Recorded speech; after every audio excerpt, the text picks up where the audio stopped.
Welcome back to When Bad Things Happen to Good People, a podcast about censorship and the arts. My name's Todd Sullivan. Joining me as always is Peter Ammon. Hello. And today we are continuing our look at Beloved by Toni Morrison.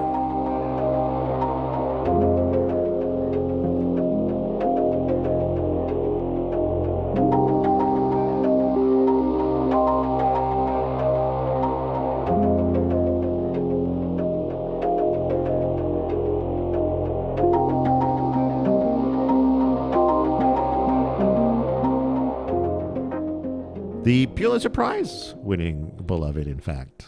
Yeah. By a Nobel Prize winning author. Yeah. It's interesting. I was talking to a friend of mine about this book recently, and she's read it before. Mm-hmm. And she was asking sort of where I was in it. And I was telling her that we were working through the middle section of it. And so she was like, oh, I'll stop. I don't want to give you any spoilers. Okay. And I was like, well, I know kind of what the concept of the story is because there's this introduction at the beginning where Toni Morrison explains what the inspiration was. And she was like, oh, I don't remember that in my version of the book. And that struck me that maybe there are versions of this book out there that don't have that sort of that preface or that introduction. I would think so. I mean, that usually happens in a later kind of reprint or a later edition where the author then provides some kind of additional forward, right? Yeah, and I'm thinking too that because we during this period of the book, during this chunk of the book, we get to that sort of that moment where the unspeakable happens. And I think it would have been more impactful had we not known it was coming. Which certainly from the text, it's hard to put that together beforehand. Yeah, exactly. So it would have been quite the surprise. Without that. Yeah. So I do think, just out of the gate, my one comment starting out is that I think it's, if you're reading this book, I guess if you hear us talking about the book, you're going to have it spoiled anyway. Turn off the podcast now. Read the book. Don't listen to the previous episode also where we talk about the introduction and talk about what inspired Toni Morrison to write this. I just thought it really struck me to think about that, how much more impact that moment would have had. Yeah. Oh, for sure. Yeah. I mean, the thing is when it's finally revealed, you're like, oh, okay. Right. I see now exactly how, the inspiration wove itself into the tale. Yeah. But that's all that we were really missing is just the details, right? And it certainly, I think, clouds you. In the first section of the book that we covered, there's not really as much talk about it per se. And then in this chunk, we start to get more kind of hints at it. And more just sort of hints of negativity or a darkness on the horizon or something coming. Yeah. So I guess with that out of the way, let's get into it. We are starting at chapter 9. Yeah. And this chapter opens with Setha deciding that she wants to lay it all down. Well, whatever that means. Yeah. Kind of get into a thing with Paul D, essentially. So the very first sentence of the chapter is, "It was time to lay it all down. Before Paul D came and sat on her porch steps, words whispered in the keeping room had kept her going." And then it just kind of talks a little bit about her time with baby Suggs and how that had kind of kept her going. Mm-hmm. But it's been 9 years, or it had been 9 years before Paul D first showed up between baby Suggs' death. And, she had kind of maybe lost a bit of the will to go on or that kind of thing. Right. And, so she's looking to kind of make a life with Paul D. Potentially. Yeah. Potentially. Yeah. And I think that's what's kind of drives her to go to this clearing. We learn it's where baby Suggs had sort of done some religious. Was kind of a spiritual leader in the community without really being like a priest or anything like that. So she had actually seems like she kind of stole some followers, or the local religious crew weren't too happy with her because the people would come out to this clearing with her and not go to church or whatever it was. But she seemed to impart some sage words to the crowd, and they'd have kind of dancing and singing and real kind of what you picture as gospel revival type stuff happening out in the clearing, right? And so she kind of wants to go out and sort of honor Hallie, her husband, and I guess sort of, maybe come to terms with the finality of that relationship, the fact that she may never see him again, he may not even be alive, and kind of give herself permission to move on with Paul D. She was reminded of what it was like when she first arrived at 124. Talking about how at that time it was like full of people. Yeah, there was life in the house. There was life. Yeah. There was community. Yeah. And how all that ended not long after she arrived. And that's interesting too, that like we're talking about this is sort of the first time that this comes up. And that is almost kind of the arc of this part of the book is experiencing that whole kind of story. Yeah, this is where we start to get these kind of, it was 28 days or whatever, or it was 4 weeks after she arrived when it all started to go wrong. Yeah, we start to get these hints at, okay, we're gonna now discover the actual event because yes, we know from the forward what's going to happen, but still to this point we don't really know the details, how it transpired. Yeah. So she packs up Denver and Beloved to go to the clearing, and she finds herself reminded of the morning of her baby's birth. So now we flash back to this is after she's given birth, helped by the other woman. Yep. And so she's feverish and she's kind of wandering along the river bank, and she comes across another group of black men, or a man and two boys, who are fishing. They see her come up. She's exhausted. They kind of offer her a place to sit down, and so she sits. They offer her food and water. I think she kind of like nods off here a little bit. Yeah, she rests or something like that. She's just, she's so tired and, feels at least safe enough to sort of like nod off for a bit. Yeah. And when she wakes back up, she's introduced to the man here who is Stamp Paid. Yeah. Quite an interesting name. Interesting name.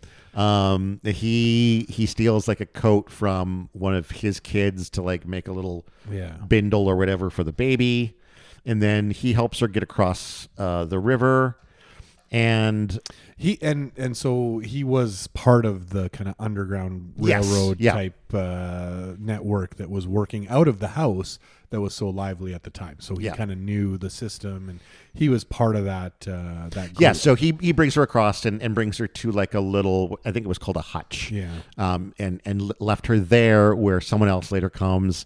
They see like a handkerchief on a fence post or something that means that there's a new person to come, and they all the real coded signals. Exactly. Yeah. And that was an interesting thing to see as well, like how this system worked. Yeah. And so she gets she's kind of picked up from this hutch. Yeah, there's a lady who Ella. Yeah, who picks her up and kind of is her first contact there. And then we don't really hear about her from her anymore. No. She just shows up with like 2 sweet potatoes and a pair of shoes. And she takes her away to 124, I think, right? Yes. Yeah. Brings her right there. Yes, and immediately Baby Suggs is like is washing down Setha because she's, blood and sweat. Yes. And this is where they see her probably wounds like on her amniotic back. fluid and then of course everyone else takes the baby and is like taking care of the baby while it was when her wounds on her back were still fresh there as well. Probably, yeah. The cherry tree. Finally, when she's clean, she lays down with all of her children, now reunited with Bugler and the other one. Yeah.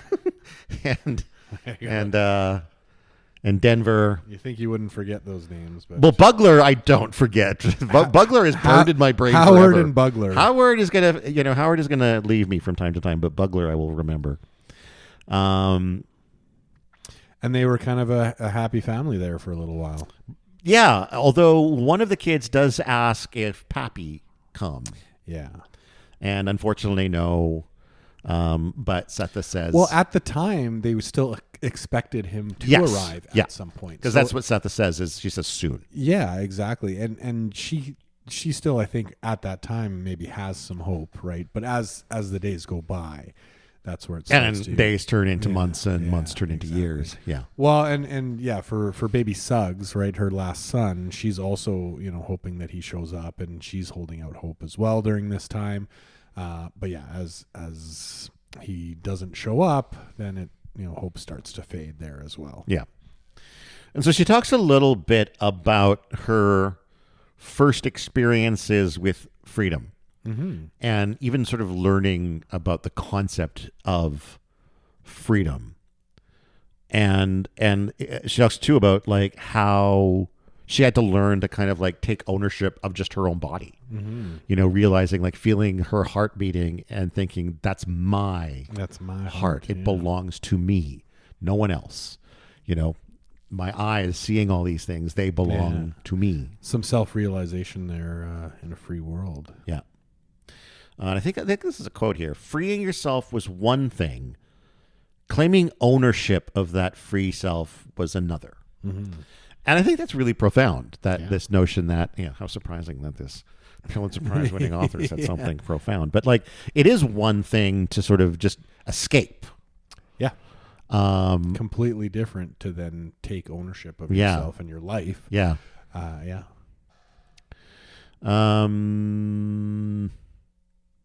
In the clearing, she's wishing for news of Hallie, and Setha feels a light touch on her neck. Yeah. This is where we get back into the supernatural. A little bit of supernatural. Here, yeah. At first, she thinks it's baby Suggs. Suggs, right? Kind of who used to kind of rub her neck, and is very similar. And then it gets a little more terrifying. Yeah, because it is initially sort of comforting. It's like a massage, but then it sort of like tightens up. And it's almost strangling her. And then it does start to strangle her. And in fact, the children, Denver and Beloved, they actually see bruises showing up on her neck. Well, they are trying to kind of save her, and they don't know what to do. And she's, she kind of collapses on the into the clearing. She's on the ground, struggling, and they're kind of like, "What do we do?" And Beloved begins to massage her neck. Yeah, basically, Beloved just takes it over. Basically, Beloved just comes in and sort of massages the neck and sort of scares away the other hands. Though it is later, I think, implied that the spirit hands were also Beloved's. Yeah, she has a conversation with Denver. Yeah. Where Denver kind of tries to question her about it, and then we get the sense that... Because she says something like, "But I saved her, though, didn't I?" Mm-hmm. Like, or I fixed her or something. Yeah. She says something like that where it seems to imply that she was the one choking, or maybe a spirit self was choking her. And then she realized that wasn't good, and her physical incorporation kind of stepped in. That, I think, is a little bit later when she's talking with Denver. But yeah, so they somehow kind of get it to stop. And Denver's a little freaked out by it. And Setha herself has a thought, fleeting thought that they could have been Beloved's hands. Mm-hmm. So she's thinking that as well. And starting to maybe look at Beloved a little bit differently. Yeah. And so when she's finally, she's free of the being choked and whatever, she has that process of kind of accepting, moving on from Hallie, and trying to make a life with Paul D. Yeah. And then they head home. When they get back, Paul D is hanging out in the tub. Yeah. Getting himself all squeaky clean. And, it gets a little freaky. Beloved tries to come into the house and sort of, sees Setha over getting all close and touchy with Paul D and sort of. She basically walks in on it. And and not then super happy about it. No, leaves. We have a little flashback with Denver remembering briefly going to a kind of school. Yeah, she accidentally, I think, discovers this school. Yeah, she talks about how she was just out for a walk one day. And kind of heard some kids going through some stuff, and she kind of hung out there, I think it was 4 days in a row before the matron of the house or the school teacher or whatever it ended up being kind of caught her and invited her in. Yeah. And she took to the lessons right away. Mm-hmm. We imagine, I guess, that she's still fairly young at this point. Mm-hmm. Because she stays for a while before the kids start to bother her. But this flashback serves kind of a dual purpose, right? In the sense that we see how Denver came to get some education and is able to read and that kind of stuff. Yep. But then we get the reason that she left school was because some boys started asking her questions about her mother. Specifically the question, didn't your mother get locked away for murder? Yeah. And weren't you there with her? Yeah. Which I think if you're like 5 or 6 or however old she was at the time, that would be a pretty disturbing question, and you'd probably not want to go to school anymore, which is what happens. Yes, exactly. She stops going after that and just kind of stays at home. And as we find out, like we've heard earlier in the book, nobody really comes to the house or interacts with them anymore. Not anymore. It's however, these students were kind of interacting with her for a while she was going to the school, and then that kind of stops as soon as she leaves. Well, yeah. I mean, that's gossip, right? If you're the parent of one of your co-students apparently went to jail, you want to get in on that and tell me about it. I think spill the tea, Denver. I think even in her recollection, she seems to remember that he wasn't asking necessarily out of malice or anything. No, like just that. curiosity. Just kind of curiosity. Yeah. Hey, like I heard this thing, like we just thought I'd ask you, right? But most kids aren't malicious. They just don't really have good barriers about things. Yeah, but I mean, it's a powerful enough Why thing. Are you so fat? Yeah, just I honestly want to know. Yeah. But yeah, I mean, it definitely freaks her out, and we don't really see if she confronts her mother about it or anything, because when she kind of drops out of school, she keeps more to herself and she doesn't interact with him. And this is baby Suggs, I think, was maybe still alive at this point or something like that. But she kind of keeps to herself and ignores them in the house. Now we have chapter 10, and if you've got lengthier notes than me, you can go ahead, because all I have here is this is Paul D's escape from slavery. Yeah. I mean, it's kind of an interesting thing there. So he's on this chain gang, right? So it's a bunch of them. They're all chained together, so they have these cuffs, and they're on a big long line, all chained together. And the sleeping arrangement is that they're sleeping in a ditch. Yeah, there's a big trench that's been dug, and there's little kind of huts that they all kind of crawl into, and like night. A grate over the top with bars to sort of keep them in. Yeah, so this is kind of their arrangement. And they're all chained together, foot to foot. They're all chained together, yeah. And they do this process where they all come out and they work all day and then kind of come back into this trench or ditch or whatever. And then one day it starts raining really, really hard, and it keeps raining for days and days. And I think like the third day, they all discover that the ground is kind of soft enough that they can basically swim through the mud and kind of tunnel themselves out. Right? Yeah, it doesn't sound like an easy process. No, though. Like it sounds like this is like you're pushing your way through almost like mud, almost like drowning in this stuff, trying to get out and trying to get through it, and of course the slave owners don't give a shit. Yeah, they don't. They could care less about the whether they drown in there. Yeah, exactly. Well, they might care if they drown because they didn't seem to. That's property. They just left them there. Yeah. Well, I mean, I think it was kind of implied earlier that the slave drivers were kind of fair weather gentlemen, like And so I think they just kind of packed up and were waiting out the rain. For sure. They weren't present. They didn't see this happening. No, exactly. Right? So they were sheltering somewhere.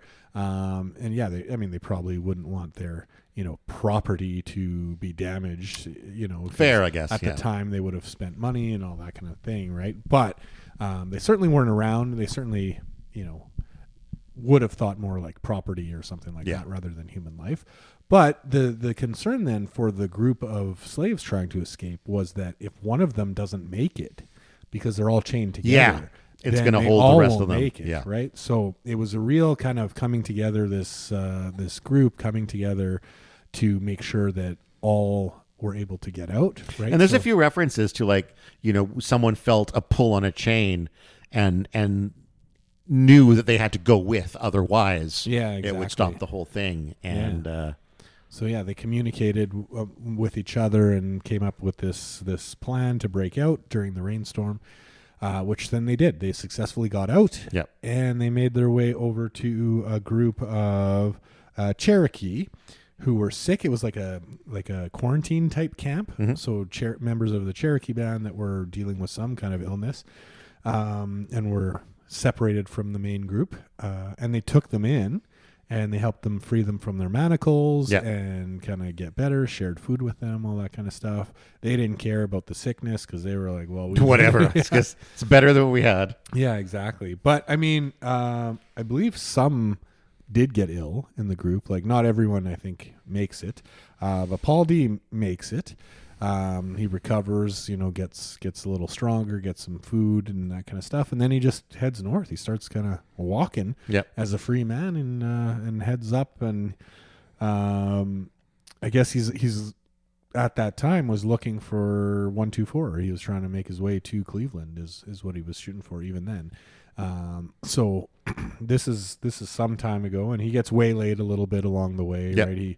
He meets a nice person who kind of helps him and hides him from the law and that kind of stuff. But he manages and enjoys a proper bed for the first time. Yeah, for the first time in his whole life. Yeah, he gets into a proper bed and seems to have quite a decent relationship with this lady. That he runs into. Then we get into the next chapter. We get into some hanky panky. Oh yeah, right. Yeah, chapter 11. Paul D goes through some weird shit here. Yeah, he's gradually psionically evicted. Yeah, from 124. Which we're not really sure how it happens. Yeah, but he gets these feelings like he can't sleep. At first, he can't sleep upstairs. Yeah, he can't go upstairs into Seth's bed. Or is it that he just falls asleep and it's so comfortable? I think that's how it starts. Yeah. He falls asleep in the rocking chair. Yeah. He wakes up and his back feels better somehow. Yeah. And then but even then, it's these moments where he thinks about trying to go upstairs and he's like, no, you can just, And then from the rocking chair, he ends up moving to baby Suggs's room. Mm-hmm. And it may be a third place from there before he finally ends up in the cold room. Yeah. Which is like a storage shed outside. And while he's out there one night, Beloved comes. And I got to tell you, when this first bit happened, I wasn't sure if I was interpreting or I should interpret it the way I thought it was meant to be interpreted. Yeah. But Beloved comes out and asks him to touch her in the inside part. Yeah. And to call her name. Yeah. Which I was pretty sure meant sex. Yep. But also is like, no. Yeah, I think this is... We're not going there, are we? Yeah, I think this is a real good example of where you're doing a double take when you're reading a book. Right? Yeah. Wait, what? No. But yeah, it is. And to his credit, Paul D tries to hang out and tries to not give in right away. Just go. He puts up a struggle, but he eventually and eventually she does finally say she'll leave if he just says her name. Yeah. And then he does, but instead she's like, no, you just done that. Now I gotta get closer to you. Yeah. And then I think they end up having sex. That's what's implied. During which time he repeats the phrase "red heart, red heart, red heart," mm-hmm. Which hasn't come up again. No, it hasn't. And we don't really know what it means. No. But this continues on. So it's not just a one-time thing. This kind of continues on. No, it becomes a regular thing, yeah. yes. Yeah. Until he gets, I think, a little frustrated by it, right? A little bit, yeah. Yeah. Chapter 12 is basically we spend a day hanging out with Denver and Beloved. Yeah, like Denver's point of view, kind of thing. It switches back to her. I mean, we've had a few chapters kind of from her point of view. Yeah. So we're now back to this kind of seeing the story through her eyes again. And she's pretty much infatuated with Beloved. Yes. I mean, she is like a teeny bopper, like can't get enough of Beloved, is like waits for her to look at her and just over the moon for Beloved. But there's also a weird kind of jealousy that she has because of how obsessed Beloved is with Setha. Yeah. And so she's actively trying to, when she can, get Beloved's attention to herself. Yeah. Right? And so like the daytime when Setha's off working at wherever she works, the restaurant, that's sort of when Denver is happiest because she has almost Beloved's entire attention. That's right. Yeah. But she talks about how as the day progresses and it gets closer to the time that Setha would be coming home, Beloved starts to sort of get distracted and starts sort of waiting. And I think she even goes to like meet. Yeah, she walks out. Meet Setha on the path. road. Yeah. The two of them, this is a weird chapter, man. Yeah. They go out to the same cold room shed. And at some point, Beloved seems to vanish. Yeah, well, the door shuts or something, and then it's pitch black, or it's dark, and then she's no longer there. Apparently. And Denver starts to get this sense that she's gone, like gone forever. Forever. Yeah. And so she starts calling out for her, asking her not to leave. Don't go back to where you came from. Well, because Beloved, had a bit of a conversation with Denver at one point where she essentially confirmed, right? We covered this. That she was the baby. That she was, in fact, the baby, right? Yeah. Like, she talked about being from the other place and then somehow winding up here. And yes. So, there is a there for her to go back to. Yeah, exactly. That at least Denver is aware of. And then in that, Beloved does come back and says that she won't leave. And that she doesn't ever want to go back. Doesn't ever want to go back. Yeah. And then Denver says, "I'm like this," and curls up into a little ball and starts rocking. Which I'm not sure what that was supposed to mean. Yeah, this was like you said, this is kind of a confusing chapter with some weird events that don't make a ton of sense. At least not yet. And then there's there again in the cold room, Beloved focuses her gaze on something sort of in the distance, and she says, "Over there," her face. And Denver looks over to where Beloved is looking but can't see anything. And so she says, "Whose face? Who is it?" And Beloved says, "Me. It's mine." She is smiling again. And that's all I have for that chapter, but it's a mystery, that one. Yeah, we don't know yet the importance of that. Yeah. Of what Denver's struggling with or what's happening with Beloved. She's obviously growing and learning. Like, she could hardly speak when she first got there, and now she can speak better, and seems to be. She's fucking Paul D. Yeah, right. Like she's evolving. As a person, right? She's kind of learning a little bit. Kind of every day, like she's kind of learning and growing and developing mentally. So, is this just some kind of phase that's happening, or is there some importance here? Because we do know, right, that this is a supernatural being in a sense. Yeah. So it's tough to discern right now what really was happening in that chapter, but we do get the background on just how obsessed Denver is with Beloved, absolutely, in a way kind of her sister, really. Maybe that body isn't, but certainly the spirit. Yeah, sister, and I think that's right? also probably related to the way that Denver felt disconnected from the familiarity between Setha and Paul D. She talked about how even though they were talking about her father, she didn't understand. She didn't have any connection to that part of them. And so as soon as Paul D showed up, Denver started feeling disconnected from Setha. And now that Beloved is here, she sort of latched onto her, I think, to replace that. Chapter 13. Well, here's where Paul D starts to man up a bit. A little bit. He's frustrated by his own weakness. Yeah. That he somehow can't force himself to stay in 124 and somehow can't stop fucking Beloved. Yeah. And this is the chapter, I think, where they finally say it explicitly that Paul D has been fucking Beloved.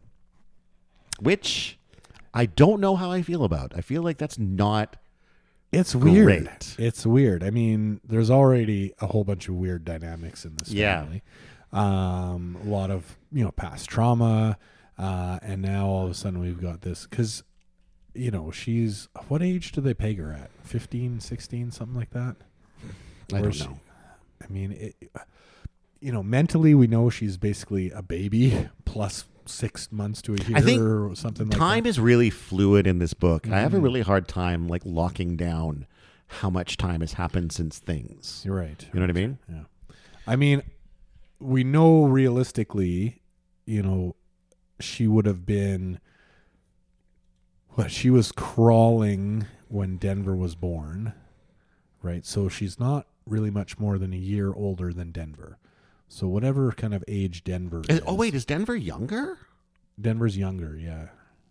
Because the Beloved was killed when, just after Denver was born. Oh, shit, that's right, because Denver got named by the woman. Okay. Yeah. I had that backwards. I thought that Beloved was the most recently born one. No, Beloved was the first born girl. Okay. But that's kind of our one hint at the age difference is that we knew Beloved was crawling. Yeah. When Setha and Denver showed up at 124. Okay. So we know that the difference is probably about a year. So I think is Denver something like 13 or 14 here. So or maybe a bit older. But I mean still kids. Yeah. But also, older women, I guess, right? Because Setha herself, I think, was 14 when she quote unquote married Hallie. Oh, yeah, something like 15, that, right? Yeah. So, I guess in theory she's of age for the era. For the era, but right? I mean, also too, let's consider that Beloved is like a some sort of spiritual manifestation too. And what are the laws about having sex with those? Yeah, what's the age of consent for a spiritual manifestation? Spirit baby girl. Yeah.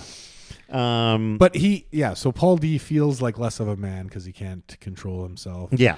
But he eventually, resolves to tell Setha to get it over with, to let her know to confess. To let her know to confess.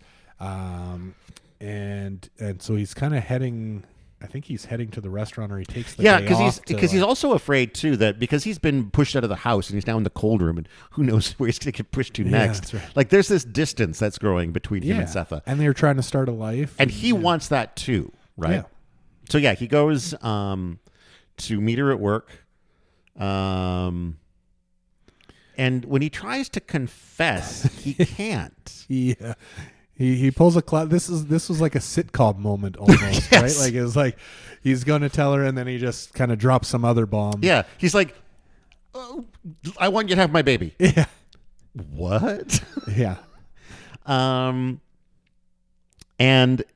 we find out later, and I probably have notes about that too, but Setha just doesn't want to do that. No. She kind of laughs about it and I think thinks it's kind of romantic a little bit. But they kind of stop talking about it. Yeah. There, and they just head home, kind of thing. It starts snowing. She is thinking about it later, and is like, I don't want to do. Like, I think in the evening, she's laying in bed thinking about it. Mm-hmm. I guess when they get home, she kind of makes a bit of a declaration to the house. or is it maybe after supper? But something about, well, Paul D, I guess there's no point in you sleeping because the weather's turned. Like we're getting into winter. It started snowing on their way home, and she's like, "I'm not going to let you sleep outside, like in the cold room in this weather." But also, I think she's saying like, if we're gonna have a baby, like there ain't no point in you sleeping somewhere else, kind of thing as well. I guess, like, yeah. You come and take your proper place in the master bed. And at least for now, that breaks the spell that's pushed him out to the cold room. He is able to stay. He's able to, and he's in fact he's grateful for this insistence that Setha has brought, so that like finally he's. Yeah, his spell is broken because Setha commands it. I think is how the spell of Beloved's psychic battle is broken. And then Setha is opposed to another baby and immediately begins thinking of reasons not to have one. Yeah, and thinks to herself that she's still rich even though she has lost Howard and Bugler. She still has Denver and Beloved, who she does think of as a child. Yeah, even though we know it is her child, some variation, some version. But she has come to accept that Beloved is now her child or part of the family. So these are now her two daughters, and for her, that's all she needs. More than enough. Yeah. Okay, where are we? So we're getting into this next chapter 14. Yeah. So Beloved wants to get rid of Paul D. Yeah, and I think to an extent that's maybe what the sex was about. Yeah, she was.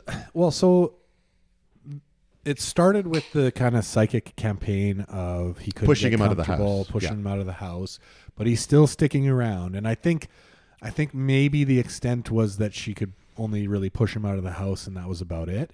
Which is then when she turned to the seduction gambit of, well, maybe I'll do this and really make him uncomfortable, or something like that. Or, Setha will find out and be upset and kick him out anyway, or something like that, right? Yeah. And so Beloved actually suggests to Denver that Denver do something to get rid of him. That's right. And Denver is like, no, Setha will be mad at me if we get rid of Paul D. And during this chapter as well, Beloved yanks out a tooth. Yeah, this is a chunk where we start to see that maybe this incorporation of Beloved is not permanent. Yeah. Right? So she pulls out a tooth and she says something about like, or we get I don't know if it's from Beloved's point of view, but something about like she has a image of her just kind of falling apart or things falling off, or basically that this body may not last forever, that she's possessed, which again is sort of the first indication we get of this fact of what is this, what is she made of, what is because I mean, one thing that we saw is even though she was weak at first, or seemingly ill, she seemed to be quite strong, and they talk about like her being able to supernatural qualities there, and then now we're seeing a potential chink in the armor, right? That she, and it's like the tooth just kind of falls out. Yeah. So there may be limited time with this body potentially, or maybe maybe it's about like how connected she is to Setha. Maybe if Setha becomes too connected to someone else, to Paul D, that connection between her and Setha breaks down. Right. And then the only other note I have for this chapter is that it ends really talking about the snow continuing to fall. And I got this sense that we may be approaching a point in the story where they end up snowed in this house.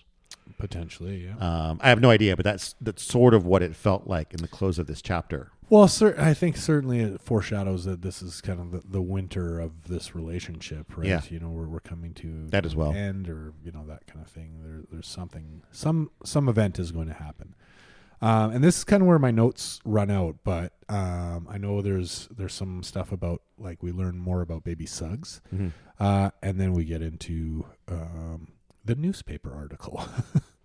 Chapter 15, we get the story of when Setha, what sort of happens in sort of the days and weeks after Seth the First makes it to 124.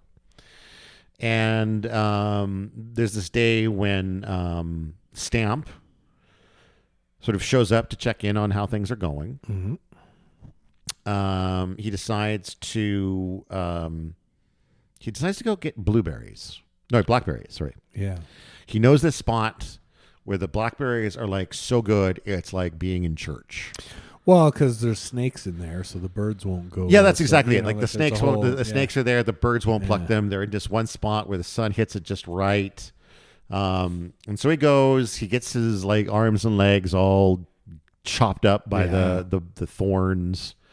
But brings back these buckets of blackberries. Sorry, 2 heaping buckets. 2 heaping buckets of blackberries.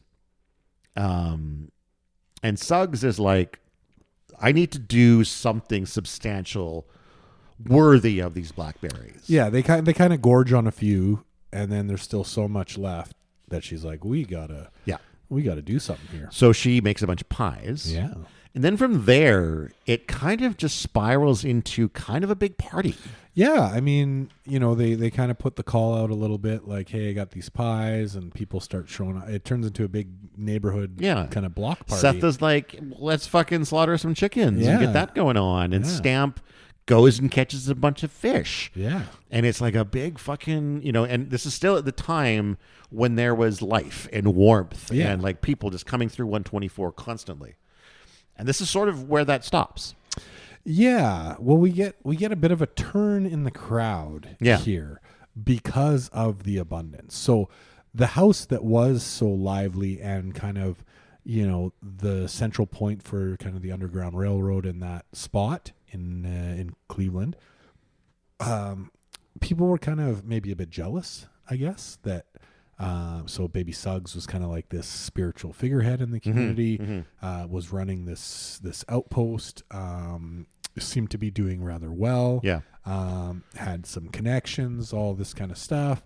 And then they throw this party, and there's so much food, and it's so good and so rich, and just at a level of abundance that, for the community was so infrequent or, so at odds with their regular day to day that they kind of grow jealous of Baby Suggs and everyone who's in. Yeah. And it's like, it's like how dare this woman be the center of attention? Yeah. How dare this family have all of this abundance that admittedly they shared.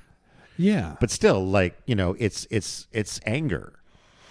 And so the community kind of psychically turns on them. Yeah. And Baby Suggs feels it. She feels that, the attitude has shifted towards them. The next day she smells disapproval in the air. Yeah. Yeah. And when she realizes what it was, that she offended them with excess, she starts to notice something else, and she feels something even darker. Another presence coming. Yeah. She remembers being treated well at Sweet Home. And this is where we get a little bit of her backstory, right? Yeah.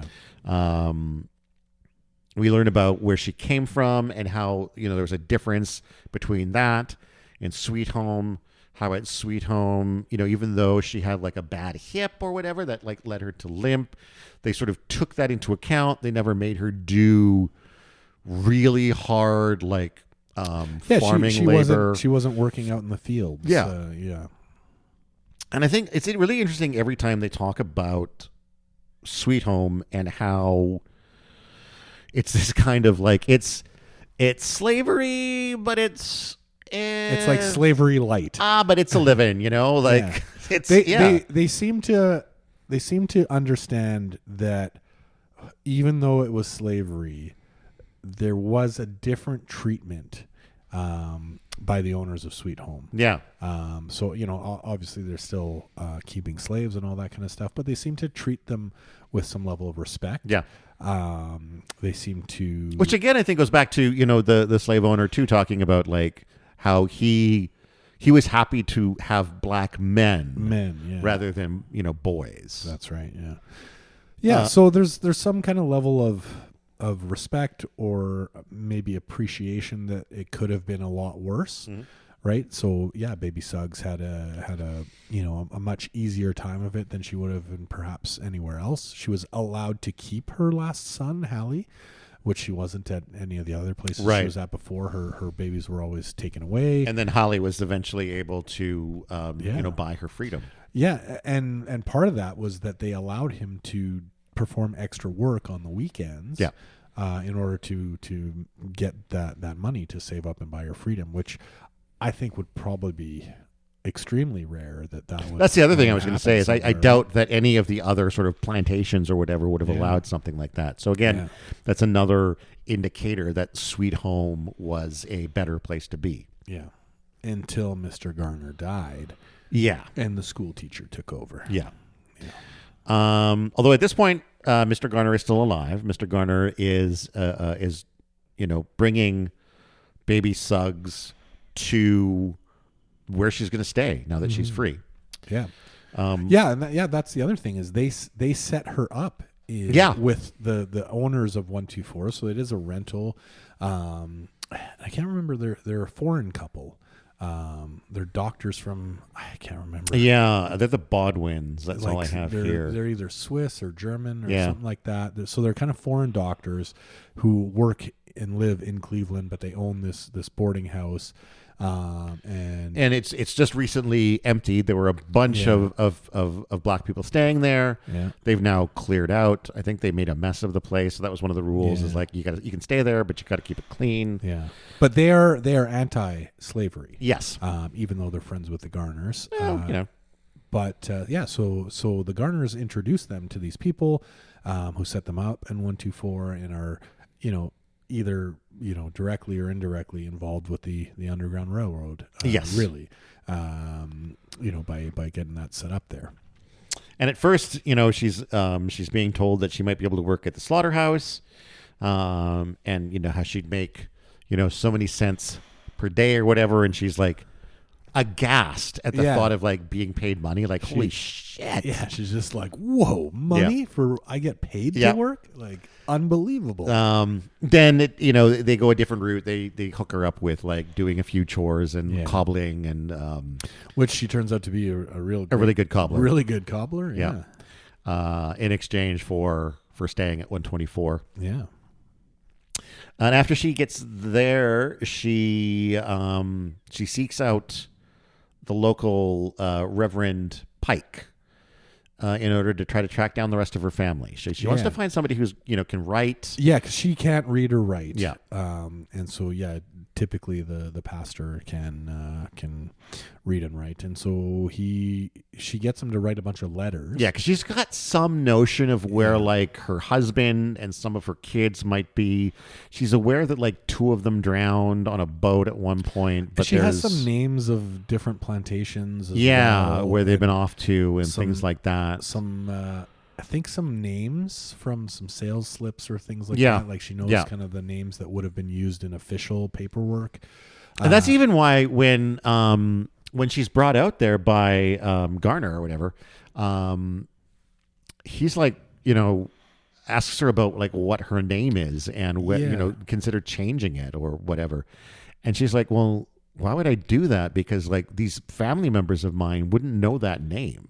Yeah. All they ever know me as is baby Suggs. And so if they ever tried to track me down. Yeah. Why would I change it to my paper name? Yeah. Because that's the thing, right? Because he's asking about the name that was on the receipt or whatever when he bought her, which she doesn't recognize at all. But she never really hears anything back, never gets anywhere with the attempt to find these other family members. Well, and we do find out that, I mean, for the information that she does have, it's not really enough to kind of be able to track people down in this day and age. You need kind of a lot more specifics. Like, in some instances, it's a big world out there. Yeah, she has maybe a name and the name of a farm, right? And good luck, because that's probably not. And in one case, I think the farm doesn't exist anymore. Yeah.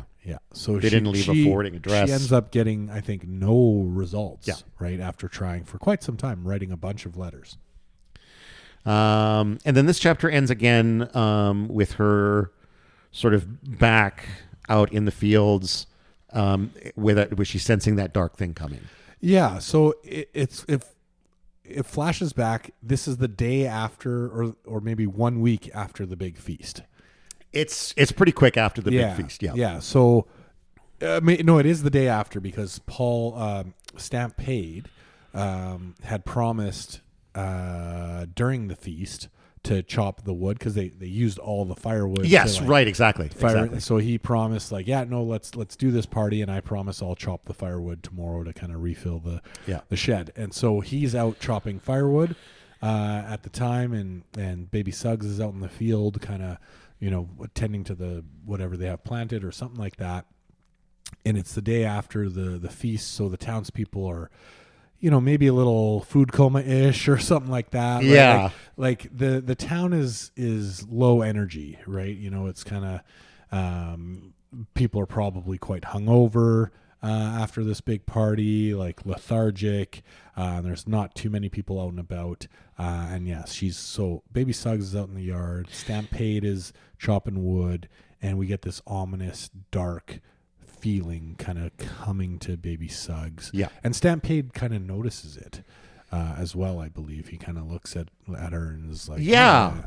Although, again, that's 2 chapters from now, I think, where that actually happens. Yeah. But again, this is because it feels like early on there were like big ping pongs through time, and then as it gets smaller and smaller and smaller, and so chapter 16 is when what's described in the book as the 4 horsemen ride into town here, and that's school teacher, the sheriff, and 2 others. One of them, I think, is a nephew of school teacher, and I can't remember what the 4th is. But they roll up, and they're looking for Setha and her children because they have escaped. Well, and they roll up and surprise them. Yes, because the townsfolk. Well, there's 2 reasons that Baby Suggs believes here. Is that one, the townsfolk whose attitude had shifted on them because of the excess and the luxury of the meal, and just the overall exhaustion of the as well party. As just being hungover. But typically, what would happen in that type of scenario, if white people were riding into the area, is there would be a chain of kind of information passed. People are coming. Bells. Yeah, there would be notifications, right? But because everyone was so lethargic and hungover, and maybe not super concerned about protecting, Baby Suggs and Setha and that house, they're able to basically waltz and ride right in to 124, right up to the 124, unannounced. Tie up their horses, wander into the backyard. They see Paul D chopping wood. Stampede. Sorry, yes, you're right. And Baby Suggs in the garden or whatever, and then the barn. And when they approach the barn, they discover that Setha has essentially tried to kill all of her children. That's right. Yeah, she's taken all of her kids to. I think it's that same cold shed. Oh, might be. Yeah. It wouldn't surprise me. Yeah, actually. and she's taken the kids in there and is trying to kill them. Yeah. I think it's implied that she uses some kind of a saw on some of the older children. Maybe. Whereas with the infants, she's like swinging them around or something. Basically, she's, I think, just trying to bash their heads in on the wall. Yeah. Which is fucking horrible, by the way. Yeah.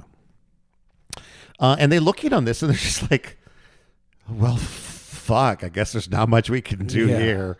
Well, she's like wild and feral at the time too. Yeah, right? Exactly. Kind of like, whoa. Yeah. But also, as far as they're concerned, like there's nothing to recover to bring back to the like the children, at least to them at this point, appear dead. Yeah. And this woman is fucking bonkers. Yeah.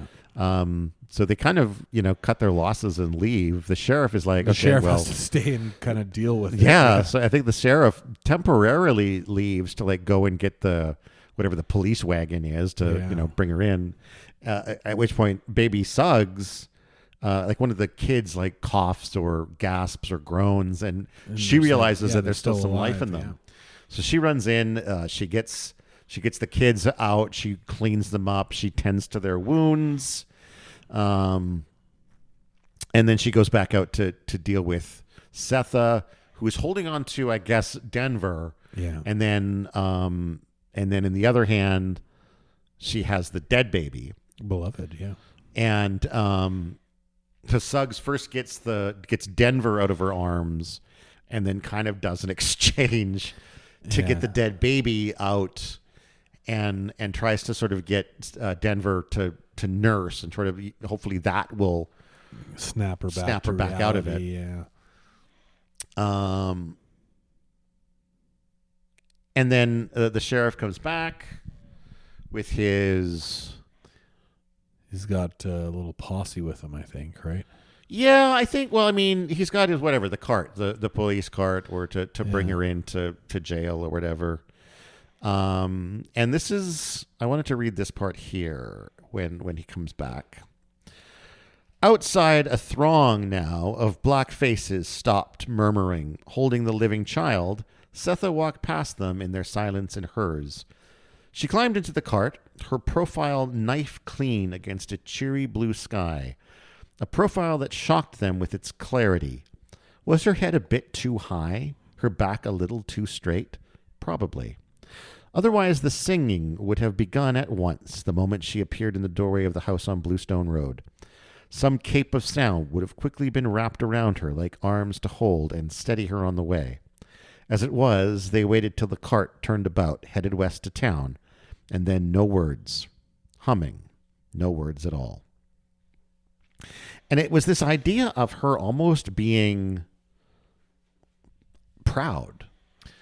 This like, I did what I had to do. Yeah. I did what I felt I needed to do, and I am owning it. Well, and in one sense, she was right. I mean, her actions prevented her from being recaptured, prevented her children that, did end up surviving from being recaptured and put back into slavery. So, I think there's the sense, rightfully so, that she, again, not saying anything about the cost, but that she achieved a victory in terms of accomplishing what she wanted to do, and preventing her family from going back into slavery. And I think this is an interesting reflection on, the bit she talked about earlier about learning how to claim her own freedom. Yeah. Sort of this moment of realizing that this is how I act on the freedom and preserve this freedom. That's right. And the way I will do that is by ensuring that my children die free. That's right. Yeah. Right. That there's nothing there's no chance that they will ever become slaves and live the life that she lived. Yeah. She won't let that happen for her children. And realistically, truly, no matter the cost. Yeah. Even their own lives. And so as she's taken off in the wagon, baby Suggs tries to chase them down, but she's stopped by a couple kids that roll up with work. Yeah. They're like, here, these shoes need to be done by Wednesday. Yeah. And by then, that's her whole thing for keeping the house at the time. Yeah. And also by then the wagon is too far gone. Yeah. Whatever else. Now, chapter 17, Stamp is trying to show Paul D. the newspaper clipping. I'm not sure how he's found it. I think he's had it the whole time, maybe. Well, he would know about how this happened because he was there. Yeah, he was there. Yeah. And I guess whether he had it or he went and looked for it, like this is how he's trying to tell this story to Paul D. Like, by the way, did you know? And this is where I don't remember. I don't know if you have it in your notes, but why did Stampede feel the need to kind of approach Paul D with this information?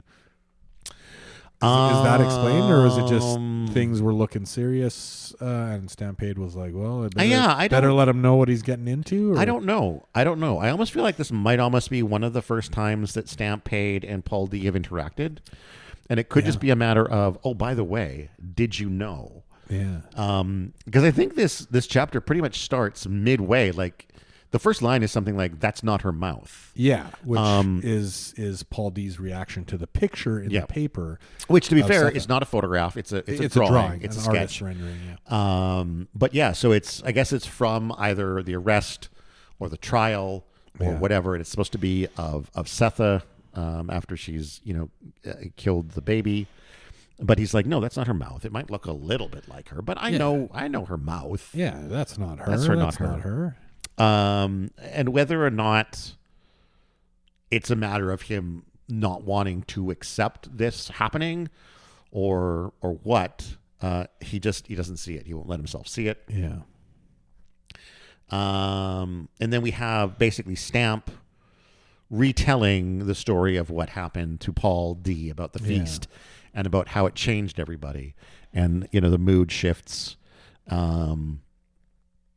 But Paul D still doesn't want to hear it. So at a certain point, Stamp is just like, all right, I'm not going to continue. You don't want to accept this. So what's the point? Yeah. And then we get to chapter 18, which is where basically, in spite of Paul D's denial of what happened, we have the words right from Setha's mouth. Yeah.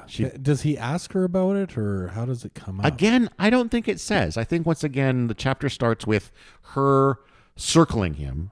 Right. That's a big thing. Like, she's walking around in a circle just talking about it. Mm-hmm.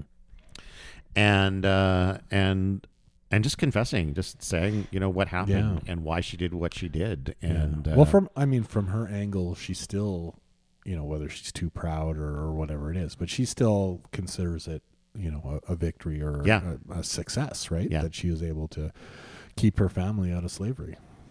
And I think this is, at least appears to be at this point in time, the moment that ends things for Setha and Paul D. Yeah.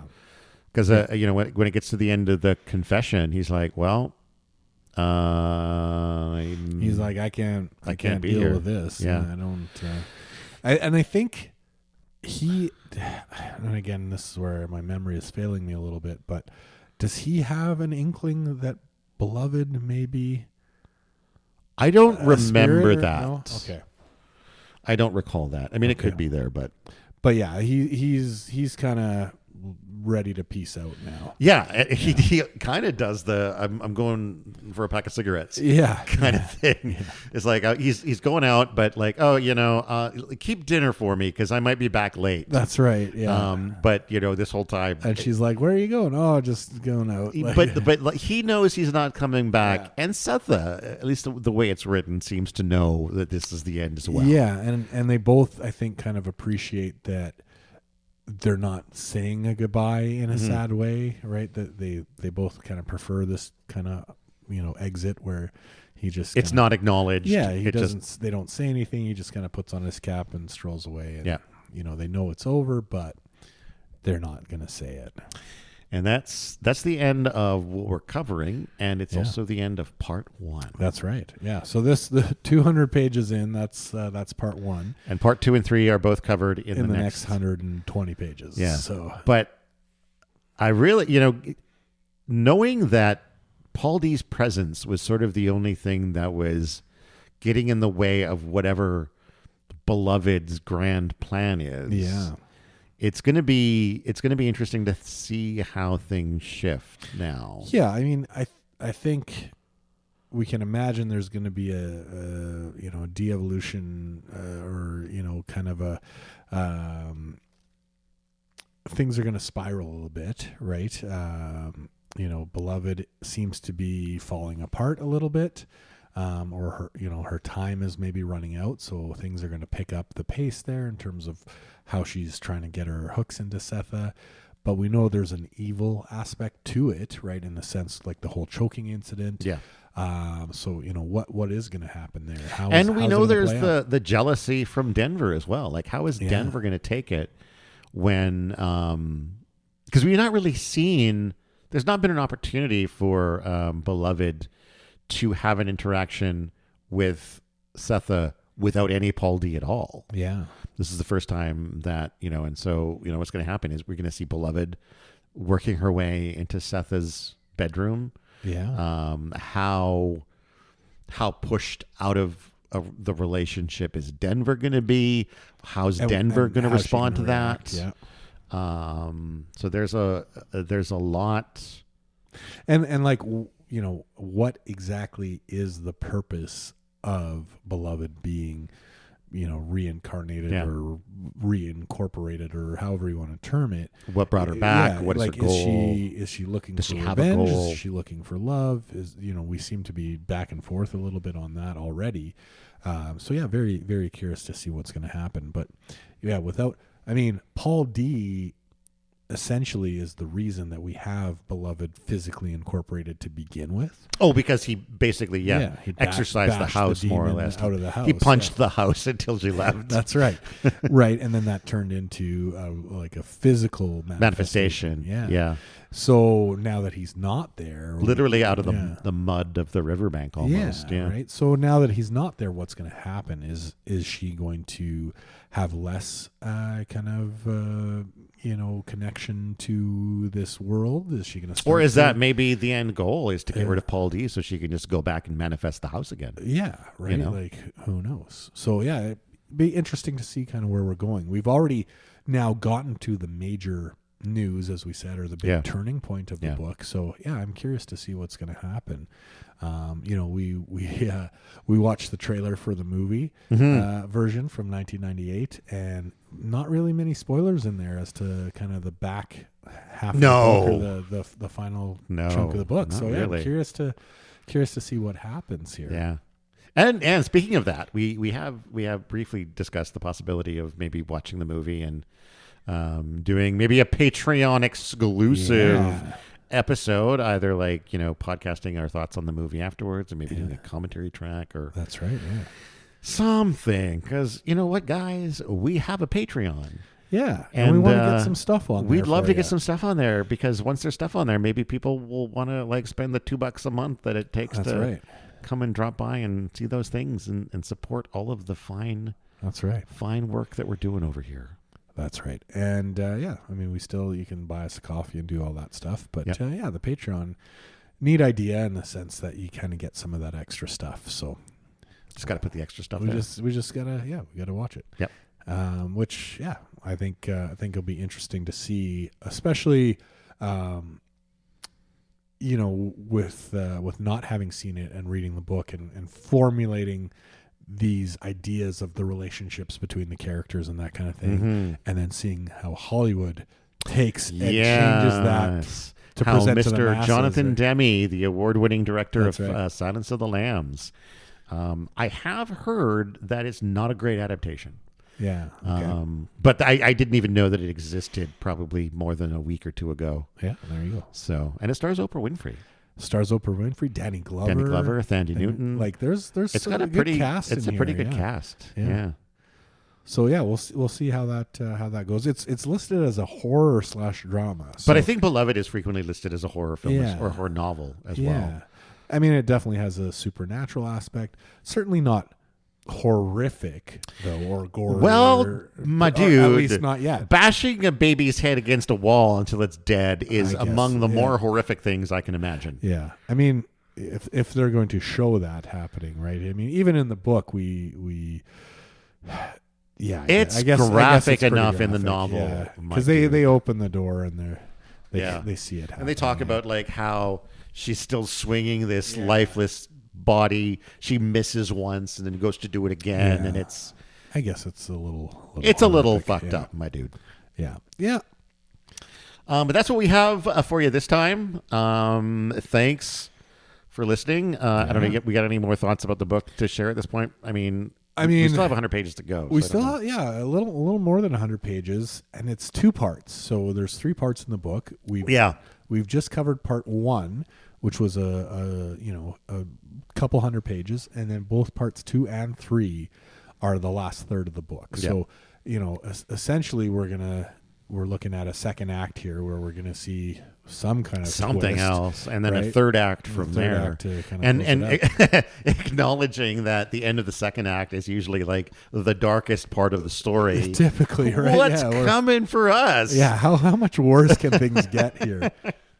But yeah, I'm super stoked to continue this as much as I can be, given the subject matter, I guess. But yeah, I mean, as we mentioned on the last episode, right? The way information comes at you is sometimes very confusing. Yeah. We talked a little bit about the time differences, the ping-ponging back and forth, getting information and not knowing how to be able to utilize that until some other event is revealed later on.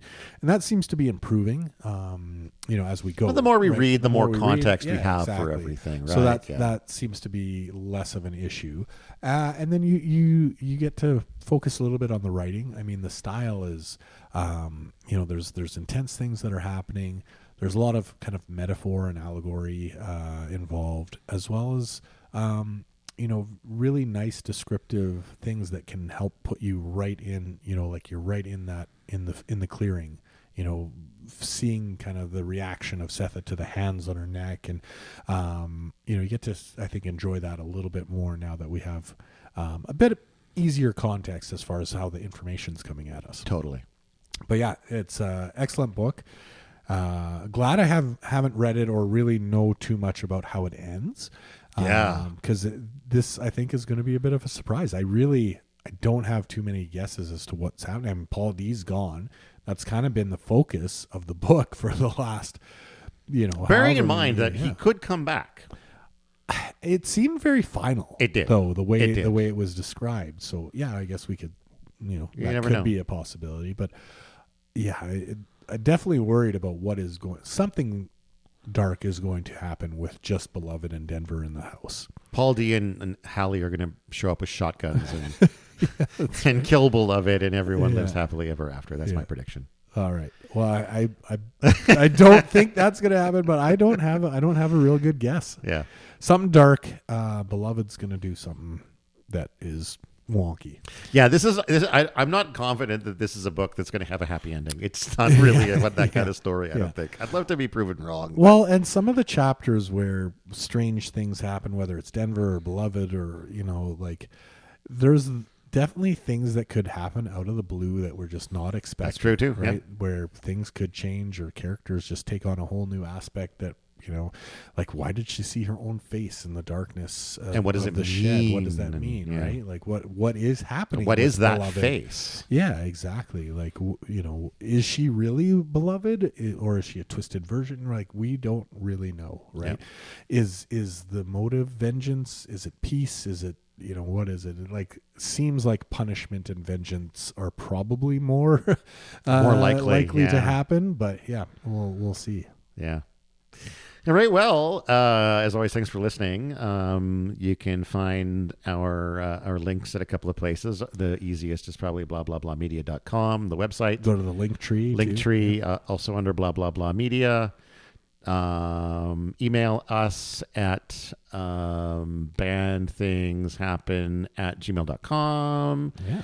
And there's all that stuff out there, Facebook, you know how to reach us. Yeah, we're out there, and we do eventually respond. We do eventually respond. We got an email inquiry from somebody recently that I'm following up on. Maybe something will happen. I don't know. We don't know what it's about yet. Yeah. But yeah. So yeah, we're looking forward to sharing the last chunk of the book with everyone, and then wrapping it up live. And we got some thoughts about what to do for the summer. Yeah, I got a little plan, a little weird idea for a summer theme. And if this would be where, if you were on Patreon, we might release some of that early. We might, but you're not going to hear it here yet. No, you're not. You have to go to Patreon, and maybe we'll tease what we're doing on Patreon. That's right. Yeah, because you guys, gotta. I don't know. Anyway, that's that. Okay, so I've been Todd Sullivan. I'm Peter Ammon. And until next time, go read a fucking book.